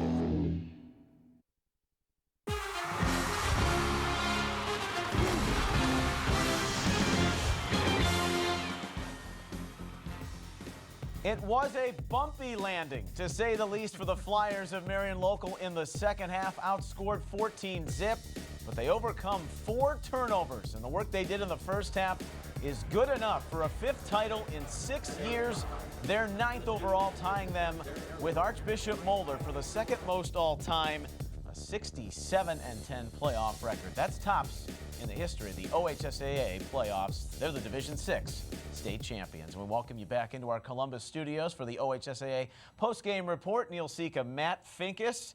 Tale of two halves, essentially, Matt. And we heard the coaches both talking about not getting complacent and then better football in the second half. We saw both. Yeah, I mean, and it was almost deja vu of a year ago when Marion Local got out to that big lead against Kirtland, and then Kirtland rattled off 22 unanswered to win that football game. But, I mean, you got to give a lot of credit to Cuyahoga Heights, because it seemed in that first half Marion Local was really on a roll, taking control of the offensive and defensive lines, but came back and had a big second half and almost pulled this one off. Redskins 4 points shy in their first loss of the season. Ligers goes on a 22-yard run, 21-3, heading into halftime, and here's what Al Martin had to say about his team's performance. Well, the message is if you don't fight, you have no chance. So we're going to come out and fight and see what happens. The expected better play. He got it. After forcing a 3 and out, they go on a drive. Brett Lowder goes in from a yard out, 21-10. Block punt by Chad McDaniel, set up Lucas DeRazio, but they kick the extra point. They don't go for 2, so they're still down 4, and that would loom large. It would. I mean, that's a big decision you think about now, as it was 4 points and you're down about the 30 trying to get a touchdown instead of a field goal. Why was it big? Tyler Seelig with that incredible interception in the end zone gives Cuyahoga Heights life. The story of the game, really, Marion Local's defense coming up big when they had to. They forced turnover on downs 5 times. Last moment Hail Mary on the final play of the game falls incomplete. And 21-17 is your final score with the Flyers victorious. You look at the final numbers in this game. Balance, at least in terms of the rushing and passing yards for the Flyers. Didn't get that rushing attack going, Cuyahoga Heights, and that's because of that stout defensive front. Time of possession, almost 30 minutes, but the 4 turnovers. When you can overcome that and win, you're making key plays in certain situations. Yeah, I mean, and I think that, we're going to talk about Dwayne Ligers and how great he was, but I don't take anything away from this Marion Local defense. This is a defense that held Cuyahoga Heights at 47 yards rushing, 3 of 12 were the Redskins on third down, 1 of 6 on fourth down. You mentioned those 5 turnover on downs. Just an outstanding job when the time mattered most. When the biggest event came in, that Marion Local defense continued to step up and make big plays. D'Orazio went in for a yard out. He had an incredible football game, forced a turnover. The one key thing, though, they went for the extra point. They've got a great kicker in Mark Schaefer. They bypassed the field goal and turned it over on downs in the second half. And then they didn't go for 2 to maybe set up what they could have had as a game-time field goal late in the game. Yeah, and when you're talking about having a kicker who was making 50-yarder in the warm-ups, you think that you're going to give yourself a shot. Get down there, make sure you give yourself a shot for 3. Whether it's 4 or 5, if you go for 2, I know there's a lot of second-guessing going on here, but it doesn't make that much of a difference, I don't think. Well, the turnovers became a story. They had 3 in the game last year, Marion Local, and overcame them, 2 in the second half. Here they overcome 3 second-half turnovers plus the blocked punt to survive 21-17 in this Division 6 state championship. D'Orazio, that defense really came alive for Cuyahoga Heights, jamming up the front 7 and making some plays, and then this fantastic interception by Sealer. Yeah, I mean, and you felt like Cuyahoga Heights was going to have a chance just because they just kept getting the football. Marion Local just couldn't get anything really going on offense in that second half, and Cuyahoga Heights continued stripping the ball, making a great interception in the end zone there as well. Turnovers definitely the key of keeping the Redskins in that football game. Okay, post-game sound is upcoming in this one as Cuyahoga Heights in their first ever state championship game. They fall short by 4 points, 21-17 the final. Flyers of Marion Local, state champs for the 5th time in the last 6 years. And we'll go to the podium now, back at Ohio Stadium for some post-game reaction to this one as Tim Goodwin, over 200 wins in week 4. He's talking about this Flyers championship. They really did well. We had way too many turnovers, but we were able to make obviously a couple big plays there at the end, the interception, and then just a couple sacks there or pressures on the quarterback. Questions?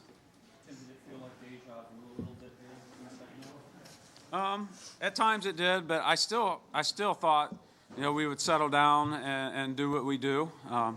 And we did. We had that drive all the way down there, and then we were unable to score. So, yeah. Tim, a couple days ago you said to me, congratulations. Thanks, Ray. You maybe never get over last year's loss. How much today help? It helps. It helps, but it's funny. And you talk to coaches older than me, they'll all tell you that the losses hurt worse than some of the wins feel good. So, it is what it is. We're state champs. For any of you guys, does the win feel that much better than the loss? Yeah, I think it feels a lot better. As a senior, I mean, there's 20 of us, and we wanted to go out with a bang, and this is a heck of a way to end our career, and our last game was a Flyer. Remember you guys were talking about at the beginning of the season how much last year was going to mold you guys.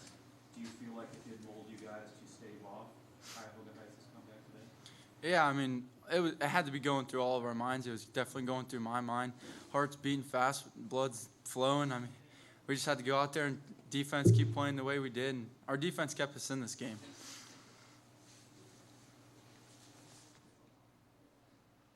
Tim, with a minute and a half left in the first half, that interception, it didn't seem like a big deal at the time, but it ended up being a pretty drastic game changer. I mean, what were your thoughts when that play happened, and then how did that end up affecting what you guys tried to do in the second half?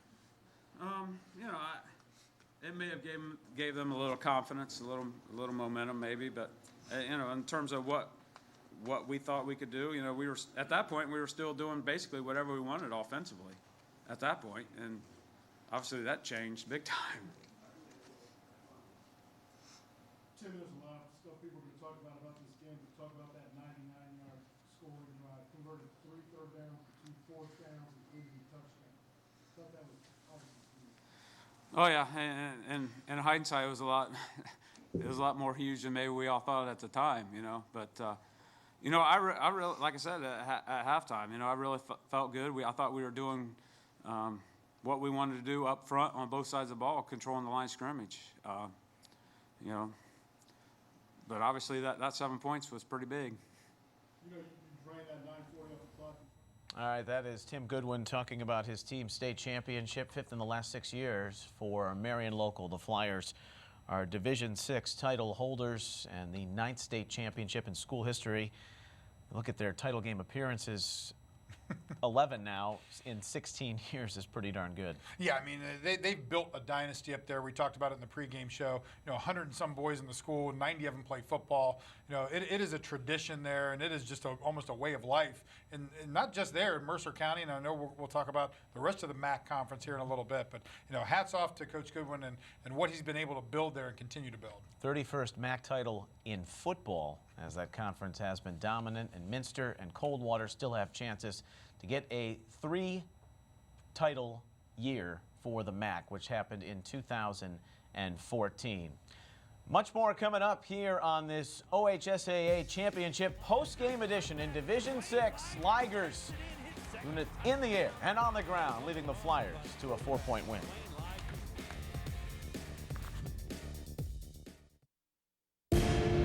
This is it. This is what you worked for. This is what you fought for. This is what you live for. Steubenville, Hartley, live Friday at 3 p.m. It's the OHSAA High School Football Championships, only on Time Warner Cable Sports Channel. Can you see the lights? Can you feel the fire? Can you see the stars? Can you feel the power? Oh.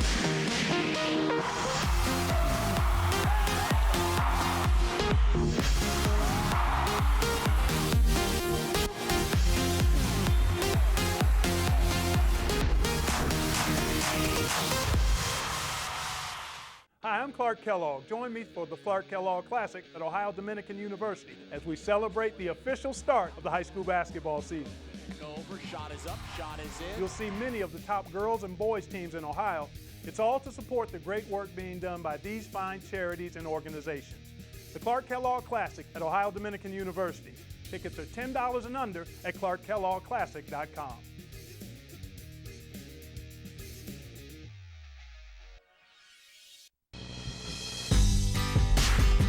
Your team, your school. Time Warner Cable Sports Channel is your home for Flyers athletics. What you live for lives here. The television home of the Dayton Flyers. Time Warner Cable Sports Channel. Flyers basketball, Sunday at 2. Dwayne Ligers, one of 30 seniors on this Marion Local football team that wins its 5th state championship in the last 6 years as they reign Division VI once again. Neil Seeker, Matt Finkus, the OHSAA post-game show, as 21-17 is your final score.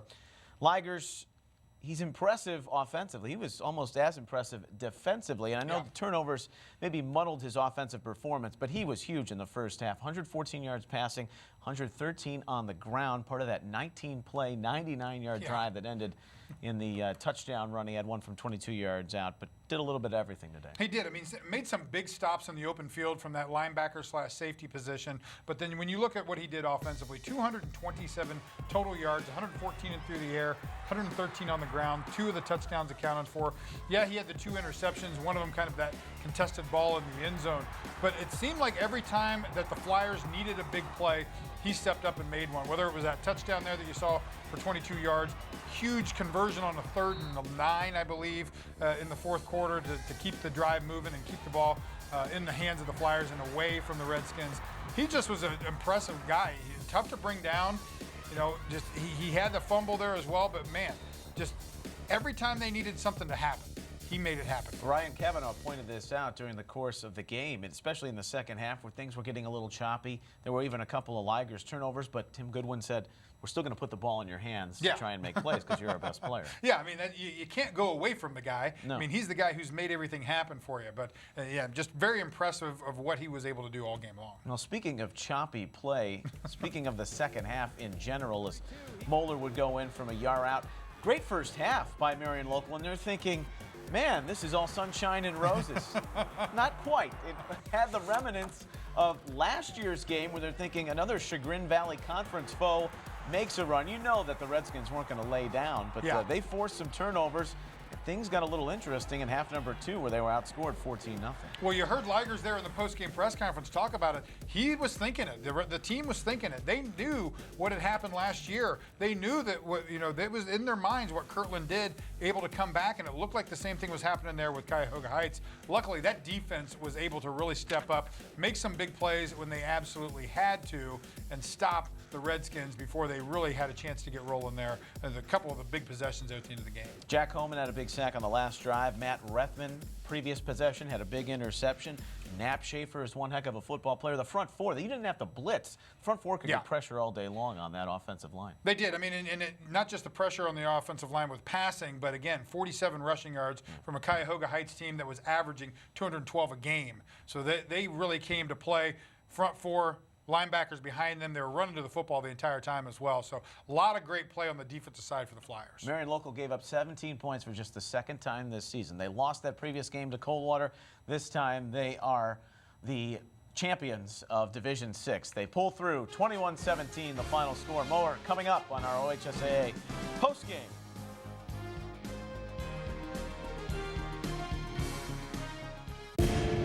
This is it.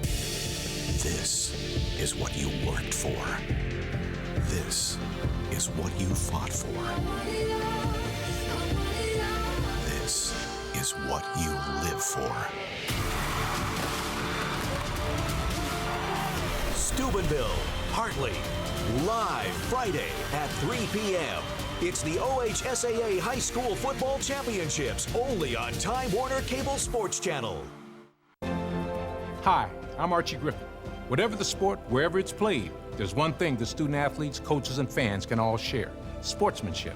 The Ohio High School Athletic Association's Respect the Game campaign reminds us that school sports are about so much more than wins and losses. On behalf of the OHSAA, let's all do our part to make school sports a fun, positive, and rewarding experience that student athletes will remember for a lifetime. Every game, every time, let's all respect the game. Tuesday nights, it's game time. Join Greg Miller, Steve Hellwagon, and Josh Harris as they break down the week's best in Ohio college football. Your teams, your schools. Look at that acrobatic move. What you live for lives here. Game Time Ohio, Tuesdays at 8, only on Time Warner Cable Sports Channel. Monday night is the night for Ohio Sports Talk, and it's all on Time Warner Cable Sports Channel. At 6, the self-proclaimed voice of truth and reason takes your calls live on More Sports and Les Levine. Then at 7, Dave Bacon and the boys unload on the week in sports on Armchair Quarterbacks. And at 8, Bruce Hooley's out to make you the smartest sports fan around. Ohio's biggest night in sports talk. Monday nights, only on Time Warner Cable Sports Channel.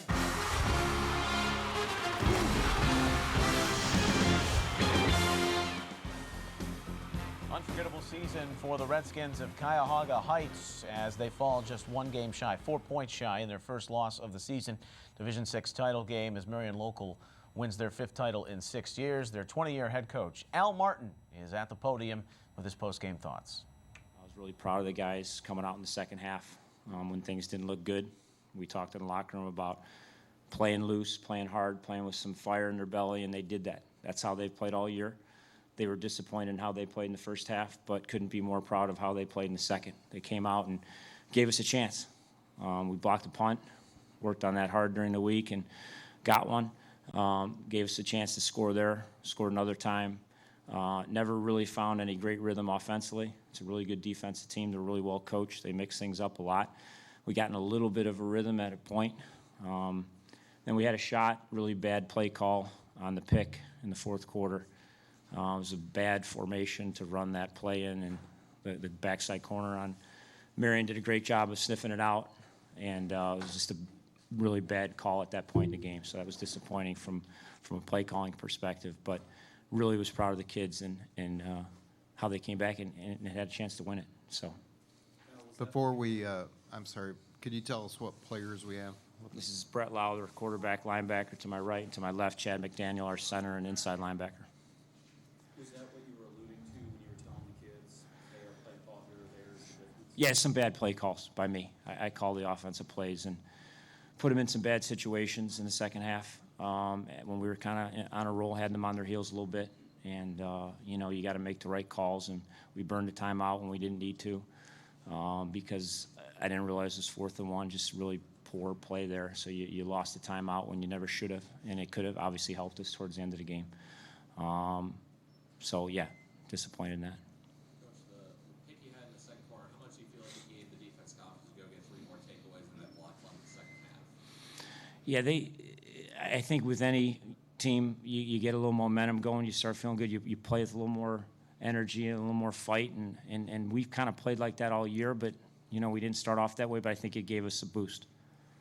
I'll leave this question to your players, but that 9, close to 10-minute drive that they were on the field for so long and had to get back on the field, what was going through your mind? Were you guys exhausted at some point? Well, they were moving the ball very well down the field, and it started getting to the point where we were getting frustrated because not many teams move the ball as well as they did on us. So it started getting a little tiring, and we just tried making a play, but they just kept moving the ball down the field. Did they go into offense? I mean, did you guys feel, did the frustrations fall into that as well? I tried not to, but a little bit here and there. Tried to put it in the back of my head, but it was hard. Coach, they went on that long drive, and you got the ball back and elected to go for it on 4th and 1. Just because you didn't know you were going to be able to stop it if they got the ball back, or you just need your defense to make some more rest? It was more I really thought we had a good call, but as it turns out, that was another bad decision. I mean, because you gave them a short field, then they had the momentum, punched one right in. It could be 14-3 at half if you punt the ball. Tried to do a good job as a coach trusting the defense. Our defense has played so well all year, and that's probably a mistake there, not trusting them there, punt the ball and going to halftime 14-3. Chad, you guys, your defense shut them out in the second half after your number 21. What changed? Was it execution, or did you guys kind of change something else? I feel like it was attitude, and we also did change the play calling. We moved to more basic stuff rather than blitzes and all of that. But then, the attitude, because it really changed. We figured out, we have 8 seniors on our defense, and we're like, all right, this is our last shot. We got to give it our all. And we literally sacrificed everything. We sacrificed our bodies just to make a play, make a stop, and I think it really contributed to that success. And if we would have played like that in the beginning of the first quarter, then I think we would have won this game. But overall, in the second half, we were very successful on defense.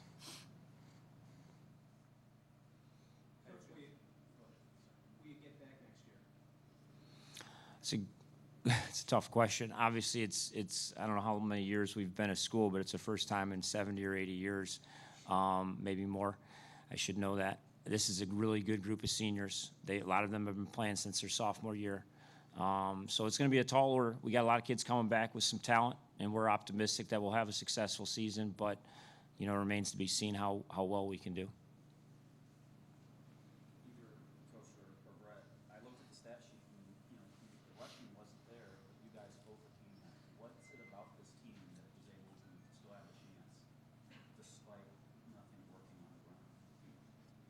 Well, we've really played hard all year, and we wanted to give it everything we had. So once we got to the point, we knew we had to do something to make it work, and found a little seam here and there and kept going. Yeah, they did a good job against the run game. We came out in the second half, though, and actually did hit a few run plays in there, which it allows you to run some play action if you can establish anything on the ground, and we tried to do that. We had a couple down the field that we just missed that could have helped. But they did a good job on the run. But we've been balanced all year. If we've struggled with the run, we can throw the ball. But, they're really good in all phases of the game. Their secondary is good. They get a lot of pressure on the quarterback. you know, we pass protected them really good at times, and then when it counted late, they had 3 times in a row. We weren't able to hold them out, and we didn't have enough time to throw the ball. But, you know, we pass blocked pretty good for most of the game. What was it like for you guys to prepare for this team? Finally get here, you get in this situation, you end up getting somebody like Marion Local, who's won 9 titles in 17 years. Is that something that... All right, that's Al Martin and some of his seniors, including the quarterback, Brett Lowther, after the 21-17 defeat in this Division VI state championship game to Marion Local. Neil Seeka, Matt Finkus. Now, Al Martin's been around. He knows football. His brother's the head coach at Miami University, and he took a lot of the onus, as any coach who's been around the game for a long time knows, putting his kids in some situations where it was tough to get out of, but they went up against a good football team. This is a family affair on both sides of the ball. Heavy community. This was one fine season for the Redskins of Cuyahoga Heights, and one to build on as they make their first state championship game, but come up just a little bit shy. Yeah, I mean, they had a great season, you know, won some big games. And, you know, as a coach, I think when you go in thinking, you know, we've been doing this all year. We can do it. We can convert this 4th and 1. You know, we can make this play here. And you know, as Urban Meyer said last Saturday, if you can't get that yard a lot of times, that's the difference between being a championship team and not being a championship team. And, you know, again, hats off to Marion Local for the way they played, getting some penetration. That defensive line, as you mentioned before, played outstanding the entire time. You saw a lot of blitzing from Marion Local in the first half, really getting some pressure on Lowther, and then the second half they didn't need to do that. They were able to do it with 4 and cover in the back end, double some guys up, and really cause some confusion in the back end as well with some of their coverages. But again, you got to hand it to Cuyahoga Heights. Came up with some big plays when they really needed to, or I mean, that game could have got out of hand really quickly. Got a big stop coming out, you know. Marion Local got the football, big stop coming right out, got the ball back and gave them a little bit of life. And then those seniors really kind of took it upon themselves to try to make something happen. Just came up a little bit short tonight. Well, you even heard it in their interview. There's a proud group there. I know they're upset with the loss, but they were very pleased with their season. Yeah, I mean, and you have to be. I mean, to go from a team that you know has kind of always been that bridesmaid, never the bride, especially to Kirtland, never getting through. To a team in your own conference. You know, to finally be able to break through. We mentioned in the pregame again. You know, those 2 big wins over Kirtland, a big win in the semifinals over another power Newark Catholic. Just, you know, 3rd time wasn't the charm for them with another power of Marion Local. But again, these guys have nothing to be, you know, to hang their heads about. They can be very proud of the season they had and the way they played in the state finals game. Nestled between I-77 and 480, the Redskins a lot to be proud of. Their lone loss of the season. And Al Martin back to coaching some basketball come Tuesday night for the girls team. But the Flyers of Marion Local are the champions in Division VI. 21-17 the final. Look ahead to the other 2 games on the docket for Friday when we return.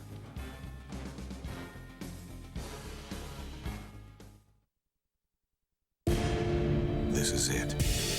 This is what you worked for. This is what you fought for. This is what you live for. St. Ignatius, St. Xavier, live Friday at 8 p.m.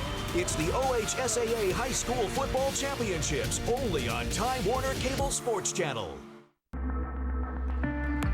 It's not about last year. It's not about the last game. It's about the journey. And this one lives right here. The television home of the Dayton Flyers. Time Warner Cable Sports Channel. St. Joseph College Pumas. Dayton Flyers. Tuesday at 7. There is a place where dreams arise, stars are born, and greatness is made. What you live for lives here. Time Warner Cable Sports Channel.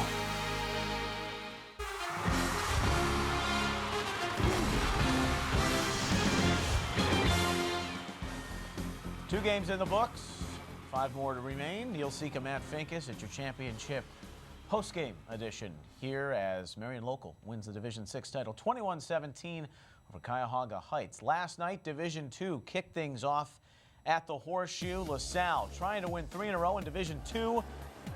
First school to ever accomplish that, but problems in the passing game. Bowman, the 17-yard pick 6 there.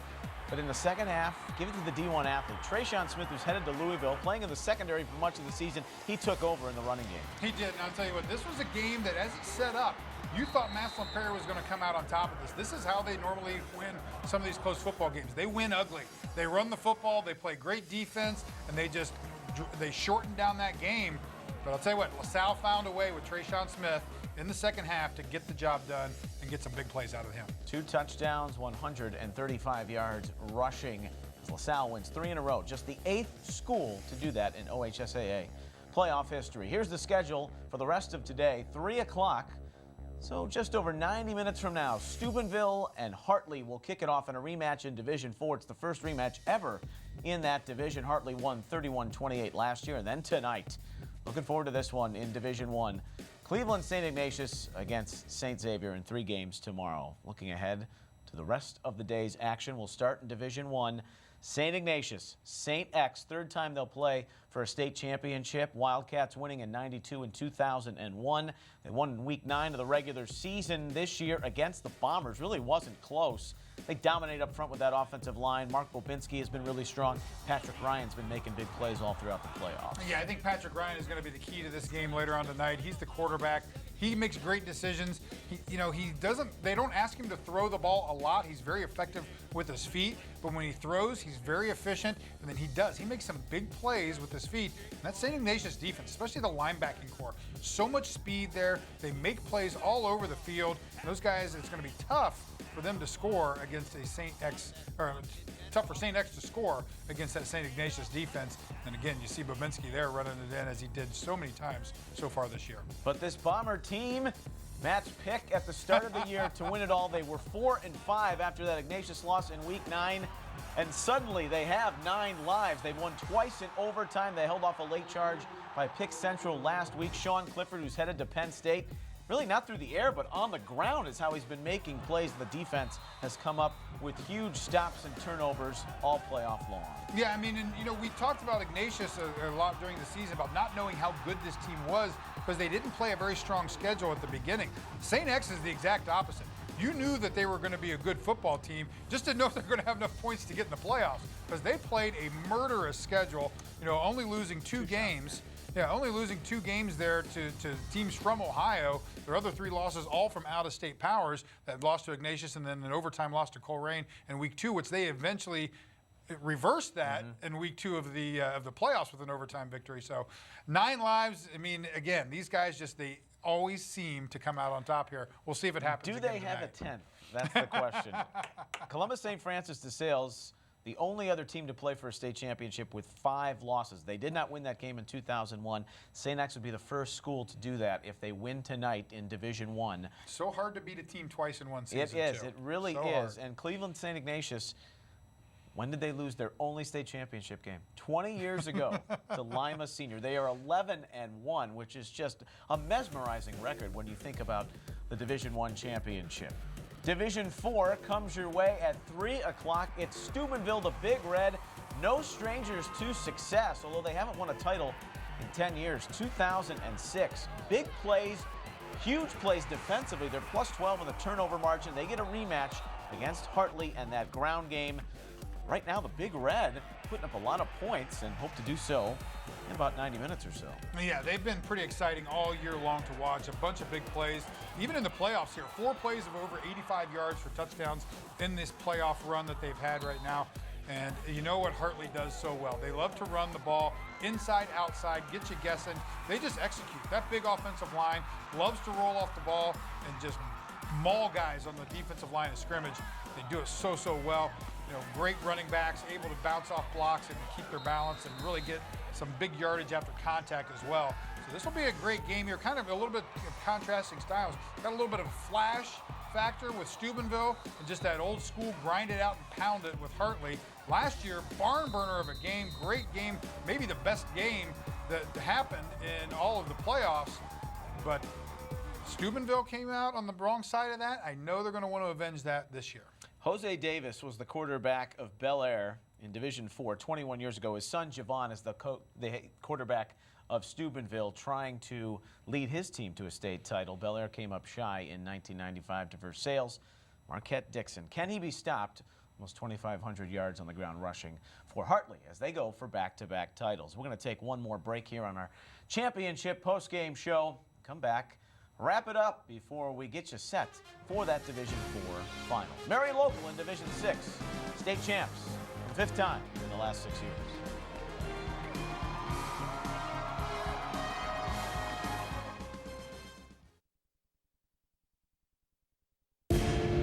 This is it. This is what you worked for. This is what you fought for. This is what you live for. St. Ignatius, St. Xavier, live Friday at 8 p.m. It's the OHSAA High School Football Championships, only on Time Warner Cable Sports Channel. It's not about last year. It's not about the last game. It's about the journey. And this one lives right here. The television home of the Dayton Flyers. Time Warner Cable Sports Channel. St. Joseph College Pumas. Dayton Flyers. Tuesday at 7. There is a place where dreams arise, stars are born, and greatness is made. What you live for lives here. Time Warner Cable Sports Channel.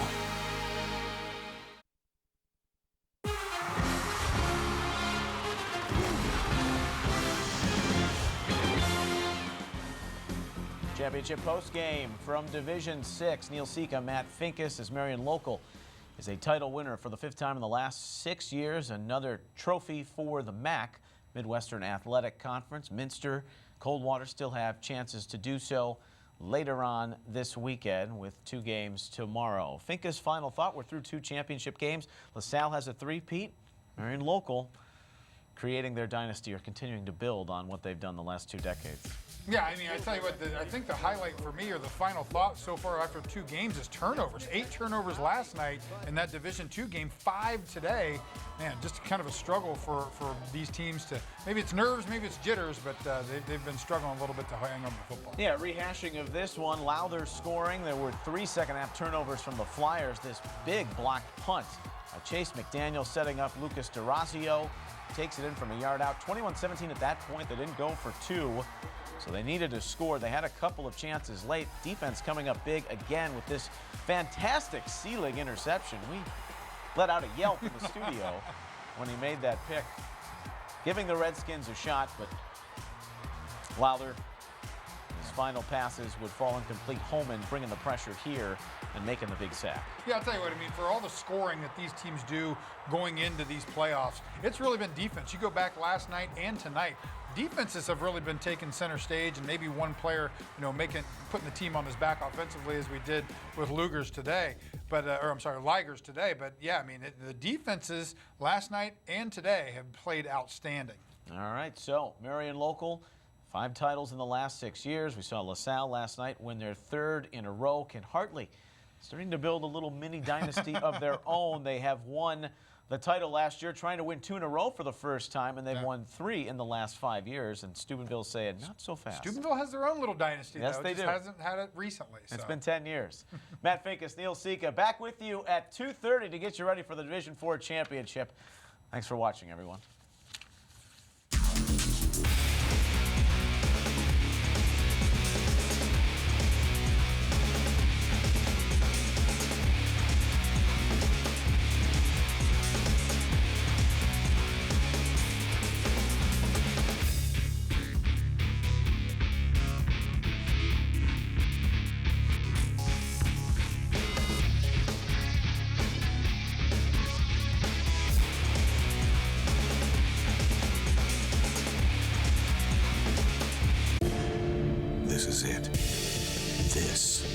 what you worked for. This is what you fought for. This is what you live for. St. Ignatius, St. Xavier, live Friday at 8 p.m. It's the OHSAA High School Football Championships, only on Time Warner Cable Sports Channel. It's not about last year. It's not about the last game. It's about the journey. And this one lives right here. The television home of the Dayton Flyers. Time Warner Cable Sports Channel. St. Joseph College Pumas. Dayton Flyers. Tuesday at 7. There is a place where dreams arise. Stars are born.